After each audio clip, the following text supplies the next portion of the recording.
Bismillahirrahmanirrahim. Assalamualaikum warahmatullahi wabarakatuh.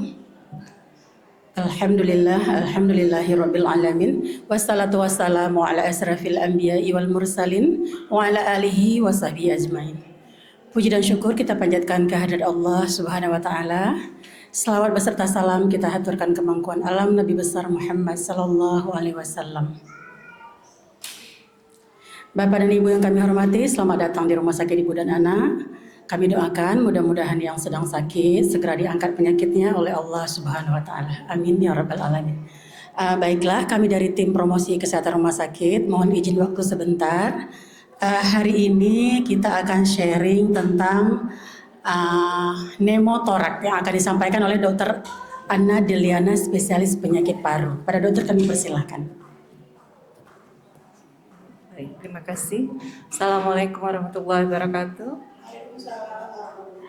Saya Dr. Anna Deliana. Hari ini saya ditugaskan sama tim PKRS untuk memberi sedikit sharing tentang apa itu pneumotorak. Mungkin kalau secara awam mungkin masih jarang yang mengenal apa itu pneumotorak. Ya. Nah, pneumotorak itu adalah sesuatu kondisi di mana di dalam dada kita itu ada udara yang terkumpul di ruang yang seharusnya tidak ada. Jadi dia ada namanya rongga pleura. Rongga pleura itu berada di antara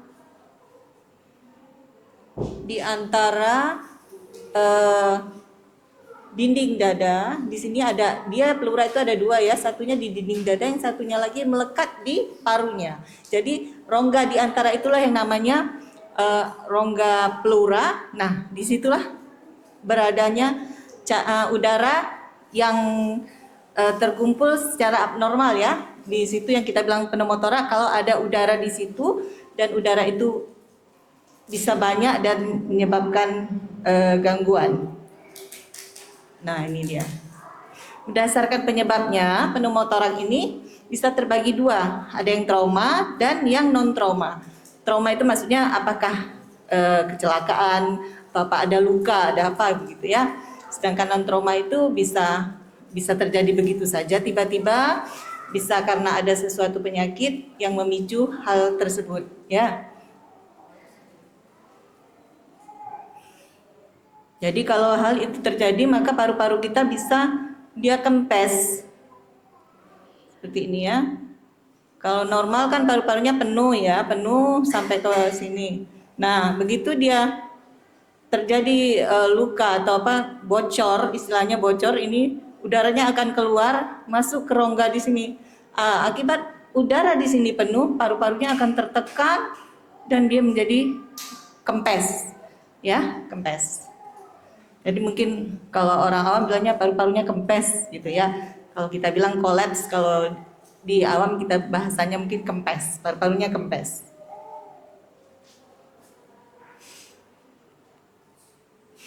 Nah, ini penyebabnya. Ini kalau kita bilang kalau yang dia bisa terjadi kan tanpa kita ketahui ya, penyebabnya bisa terjadi. Tapi kalau yang diketahui biasanya jelas. Kalau trauma misalnya ya, kecelakaan atau apa itu kita ketahui. Yang tidak ketahui ini bisa berdasarkan mungkin awalnya memang orangnya ada penyakit. Misal paru-parunya memang ada penyakitnya seperti orang yang penderita PPOK atau dia mirip kayak asma ya, sering sesak ya. Bisa juga kanker paru atau kelainan yang lainnya. Nah, kalau yang cedera itu udah jelas ini jelas. Bisa ada luka mungkin tembakan, luka tusukan, benturan, mungkin orang kecelakaan atau apa jatuh, terbentur dadanya bisa saja terjadi. Nah, kalau terbentur juga bisa kemungkinan ada tulang yang patah, kemudian tulang itu menusuk ke paru-paru, itu juga bisa menyebabkan paru-parunya bocor ya. Nah, yang lain ini mungkin terlalu klinis. Nah, ini dia. Faktor resikonya pada perokok. Perokok ini berkaitan juga dengan penyakit juga, karena PPOK juga timbul karena rokok, kanker juga karena rokok ya. Kemudian resikonya lebih banyak pada laki-laki. Kenapa? Mungkin karena laki-laki aktivitasnya lebih banyak dibandingkan ibu-ibu. Ya. Kemudian adanya riwayat di keluarga. Apabila di keluarga ada yang pernah mengalami pneumotorak, maka kita juga kemungkinan punya resiko. Nah, kemudian tubuh kurus. Ini juga ada satu penyakit namanya sindrom Marfan. Orangnya kurus, panjang-panjang tulangnya, itu juga punya risiko untuk terjadi pneumotorak. Kemudian, nah ini yang penyakit paru. Penyakit paru yang sering disebabkan juga karena rokok, ya. Nah, apa gejalanya? Apabila paru-paru kita kempis, maka yang sering terasa pasti adalah sesak napas. Ya. Sesak napas, nyeri pada dada. Nyeri ini bisa bertambah berat pada saat kita batuk atau saat kita menarik nafas panjang. Ya. Ini pengembangan paru yang asimetris, maksudnya paru yang kanan dan yang kiri nggak sama karena yang sebelahnya kempes, jadi nggak sama, ya. Jadi nggak sama kembangnya karena dia ini nggak bisa ngembang sama seperti yang di sebelahnya. Kemudian berkurangnya intensitas saluran nafas. Nah, ini mungkin kalau ini secara medis ya, kita lihat kalau kita dengarkan nanti saluran nafasnya itu menjadi lebih lemah. Jadi yang sebelah yang sehat itu bagus, yang sebelah yang sakit suaranya lebih lemah dari paru yang sehat. Kemudian denyut jantung menjadi cepat. Otomatis ya, orang sesak jantung pun cepat, frekuensi napas juga jadi cepat. Nah, bagaimana kita tahu kalau itu pneumotorak? Ya, pertama-tama berdasarkan gejalanya tadi, ada sesak, nyeri dada, batuk. Kemudian pada pemeriksaan adanya hilang suara nafas, ya. Nah, selain itu, tentu kita akan memastikan dulu benar enggak. Kadang-kadang kan hanya gejalanya saja, biasa kita tidak langsung menegakkan itu adalah pneumotorak. Jadi kita biasa dibantu dengan, kalau yang paling sering sebenarnya dengan ronsen ya, di sini ada USG juga, karena kalau USG ini harus kita lihat langsung. Jadi ini gambarannya kalau USG, ya. Nah, selain itu yang paling sering kita di lapangan yang paling gampang adalah dari foto aja, ronsen dadanya, ya. Nih, kan nampak kita lihat ya, ibu-ibu bisa lihat ini yang bagus. Nah, ini yang kempes. Yang kempes jadi batasnya tinggal segini nih, parunya tinggal kecil. Sementara di sini sudah terisi udara. Ya, yang hitam ini udara. Yang jaringan parunya tinggal segini. Ya, kalau yang sebelahnya kan masih penuh. Nah, pendukung lainnya kalau foto ronsennya belum jelas, dilihat lagi dengan yang namanya CT scan. Ya. Gambarannya. Tapi yang paling gampang kalau kita nampak itu dari foto dada.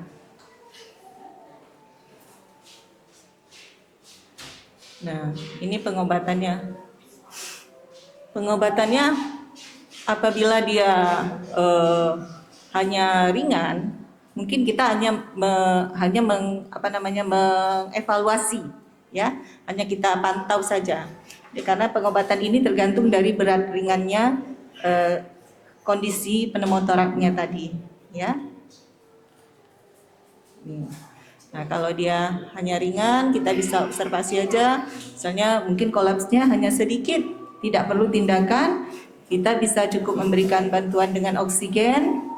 Kemudian kita pantau. Nah, selama pemantauan juga nanti kadang-kadang ada yang pasien mungkin merasa sudah nyaman, dia memang sudah pulang, tapi tetap belum boleh untuk kerja berat, belum boleh pergi naik pesawat, dan yang pasti jangan menyelam karena tempat-tempat yang memungkinkan perbedaan tekanan ya. Jadi nanti bisa memperberat pneumotoraknya.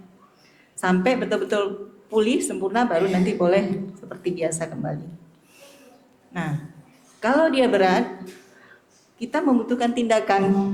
Tindakannya adalah bisa dengan menusukkan jarum ya. Ini hanya pakai jarum bisa. Biasanya kadang ini dilakukan pada saat emergensi untuk mengurangi. Kita lakukan dengan jarum dulu, kemudian dilanjutkan dengan memasang selang di dada. Ya. Nah, ini dia. Nah, ini namanya torakosintesis ya. Kita tusuk untuk mengeluarkan udaranya. Nah, kalau ini kita pasang selang. Fungsinya sama, tapi kalau selang ini lebih berat lagi kondisinya, bisa pada kondisi yang lebih berat dan butuh waktu yang lama. Karena kalau yang jarum itu kadang kan dia tidak bisa lama, takutnya tertusuk. Ya, ini paru-parunya kempes. Kalau ini yang dengan alat, ini untuk dilihat dengan alat, ya. Yes. Nah, ini kalau gambar yang lainnya, yang namanya torakostomi, ya ini ditusuk dengan jarum. Bisa dilanjutkan dengan dipasang selang. Nah, nanti setelah dipasang selang, dipantau ini awalnya kempes, ini sudah kembali kembang. Nah, sesudah kembang, sesudah itu untuk mempertahankannya apa? Dilakukan tindakan yang namanya fluorodesis. Jadi dilakukan perlekatan untuk menutup yang bocor tadi. Ya, sesudah itu kan selangnya kita lepas kembali. Berharap supaya tidak kempes lagi. Tapi tetap ke depannya yang namanya faktor-faktor risiko tadi harus kita hindari. Ya. Nah, apabila semua itu tidak berhasil atau kondisinya lebih berat lagi, kemungkinan membutuhkan tindakan operasi. Nah, ini ada yang namanya torakotomi, ini dibuka di dinding dadanya.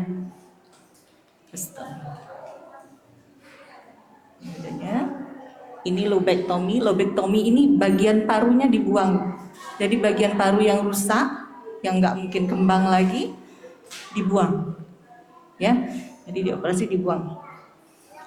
Nah, itu bisa sebagian kecil, bisa satu lobus, istilahnya paru itu ada belahannya, ada berapa, ada yang terbagi 2, ada yang terbagi 3, ya. Ada juga bisa sebelah parunya, itu bisa juga. Jadi orang dengan sebelah paru-paru masih bisa hidup. Ya, sama kayak orang yang punya ginjal 1 juga masih bisa hidup. Karena daripada dia rusak, ya dibuang. Karena kalau nggak dibuang malah jadi masalah. Terus bagaimana pencegahannya? Ya itu tadi, karena dia faktor resikonya adalah perokok, maka jangan merokok. Kemudian makan makanan yang sehat, olahraga, utamakan keselamatan di saat berkendara. Maksudnya ini menghindari yang namanya trauma tadi. Ya, kalau jatuh dari kendaraan, tabrakan atau apa kan menyebabkan trauma pada dada yang bisa jadi mengakibatkan pneumotoraks. Ini komplikasinya. Komplikasinya ya gagal nafas berarti. Kemudian gagal jantung. Edema. Edema itu paru-parunya berisi air, ya. Ini seringnya terjadi juga pada saat kita mengembangkan paru yang kempes tadi. Makanya kenapa kita pakai selang itu, kita maksudkan mengembangkannya itu perlahan-lahan. Kalau dia kembang secara mendadak, itu juga bisa berakibat buruk. Jadi terjadi edema paru, sesak juga dia, bukan karena pneumotoraksnya lagi, tetapi karena edema. Kemudian emphysema. Emphysema ini adalah terjadinya nanah. Jadi di dalam rongga yang tadi itu terjadi nanah. Terjadi kerusakan paru, terjadi fistel. Fistel itu lubang, ya, ada lubang. Kemudian yang paling akhir ya terjadi kematian. Nah, ini kalau orang yang sudah pernah pneumotorak, maka berhentilah merokok, batasi kegiatan-kegiatan fisik yang berat, dan kalau dia punya penyakit yang terutama penyakit-penyakit paru, maka dia harus rutin berobat. Oke, saya rasa itu saja. Terima kasih. Kalau ada yang mau ditanyakan, silakan. Terima kasih kepada Dr. Anna Deliana, spesialis paru yang telah mungkin memperkenalkan ya kepada kita semua tentang pneumotorak. Mungkin yang selama ini kita belum pernah dengar apa itu. Nah, pneumotorak hari ini sudah terbuka sedikit wawasan kita tentang pneumotorak dan bagaimana pencegahan-pencegahannya. Nah, barangkali Bapak dan Ibu ada yang mau ditanyakan, kami persilahkan untuk 2 pertanyaan dulu, silakan. Mungkin Bapak-bapak nih ada yang mau bertanya? Hari ini banyak kena bapak-bapak kayaknya Bu ya. Nggak dikasih merokok bapak-bapaknya hari ini. Karena berhubung penyakitnya berhubungan dengan paru-paru ya. Sudah pas? Bagaimana Bapak Ibu? Nggak ada lagi yang mau ditanyakan? Ibu sebelah sana mungkin? Sudah pas? Ada Bu? Silakan Bu.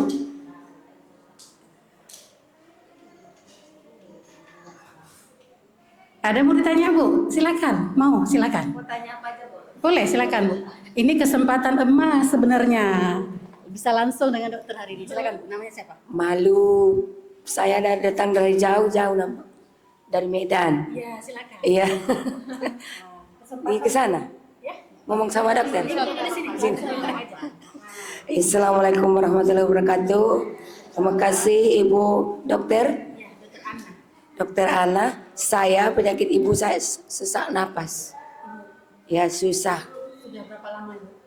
Udah 2 tahun Bu. 2 tahun. Iya. Terus yang mau ditanyakan apa Bu? Silakan. Apa keluhan ibu saya apa obatnya Bu? Iya. Selama ini udah berobat kemana? Cuma di kampung Bu, cuma nyuntik aja. Yunti. Iya. Kalau makan pel, ibu apa jantung saya itu sesak jantungnya kalau makan pel Ibu Bu. ada penyakit jantung juga? Nggak tahu Bu. Belum periksa. Iya belum periksa. Apa namanya Bu? Ibu Nurhatna. Nurhatnah. Iya dari Medan. Iya Bu, terima kasih Ibu Nurhatnah dari Medan ya, jauh ibunya. Ya silakan Dok. Baik, terima kasih Ibu. Ini pertanyaannya sesak ya, sesak. Nah, kalau sesak itu kita harus bahas dulu sesaknya dari mana. Karena sesak itu juga penyebabnya banyak. Saya tidak mungkin langsung kasih obat, oh Ibu pakai ini, tidak bisa. Tetap harus diperiksa dulu, kita lihat penyebabnya dari mana. Karena penyakit jantung juga sesak, paru-paru juga sesak. Mungkin dari lambung juga bisa sesak. Nah, bagaimana sesaknya? Kira-kira selama ini sesaknya gimana ya Bu? Ada berbunyi enggak nafasnya? Bunyi.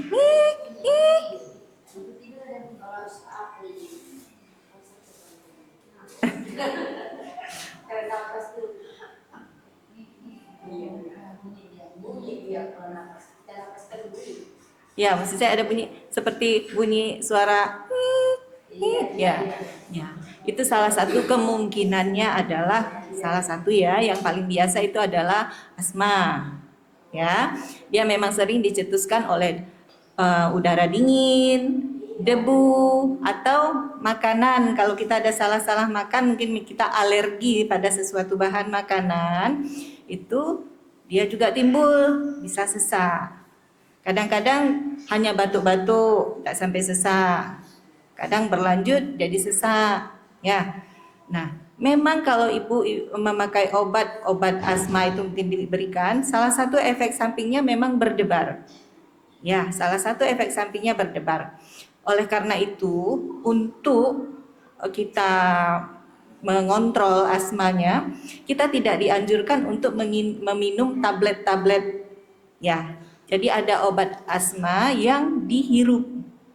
Jadi penggunaannya dihirup, bekerjanya langsung ke saluran nafas, tidak masuk ke badan kita. Beda kalau kita minum tablet, dia akan diproses masuk dulu ke saluran cerna, nanti proses seluruh beredar ke seluruh aliran darah di badan, ya. Nah, jadi kalau untuk ininya mungkin tetap ibu harus periksa dulu, dipastikan di sana. Kalau memang benar itu asma, kemungkinan ibu butuh obat pengontrol asma. Jadi tidak minum tablet, ya. Bisa aja kadangkala kita minum juga tablet itu hanya untuk kondisi tertentu dan tidak lama. Kalau bisa, kalau tidak bisa memang tidak kita minum, dihindari saja. Kalau bisa tidak ya tidak. Makanya gunakan obat pengontrol, tapi ibu tetap harus pergi dulu harus diperiksa dulu ya, dipastikan dulu benar asma atau bukan. Karena kalau hanya cepat capek, ada rasa sesak, berat gitu, mungkin juga jantung, harus kita pastikan dulu obatnya berbeda ya. Oke, ada lagi? Ya? Iya, makanya kalau kedinginan datangnya itu cenderungnya ke asma. Ya, cenderungnya ke asma. Oke Bu ya, jadi belum bisa dipastikan, Ibu harus cek dulu. Kalau memang mau dicek hari ini boleh Bu, langsung daftar di depan, langsung ke dokternya. Mau ke paru atau ke poli jantung terserah Ibu, atau ke poli dalam dulu boleh. Nanti dari sana baru dokternya, oh ini harus ke poli paru atau harus ke poli jantung. Tidak bisa langsung ditegakkan diagnosa di sini ya Dok ya, harus ada pemeriksaan yang lanjut, penunjang dan sebagainya ya Ibu ya. Ada lagi yang mau bertanya? Sudah pas? Ya, sepertinya sudah pas. Baiklah, kita cukupkan acara kita hari ini. Mudah-mudahan apa yang disampaikan dokter tadi ada manfaatnya untuk kita semua. Lebih dan kurang kami mohon maaf. Wabillahi taufiq wal hidayah. Wassalamualaikum warahmatullahi wabarakatuh.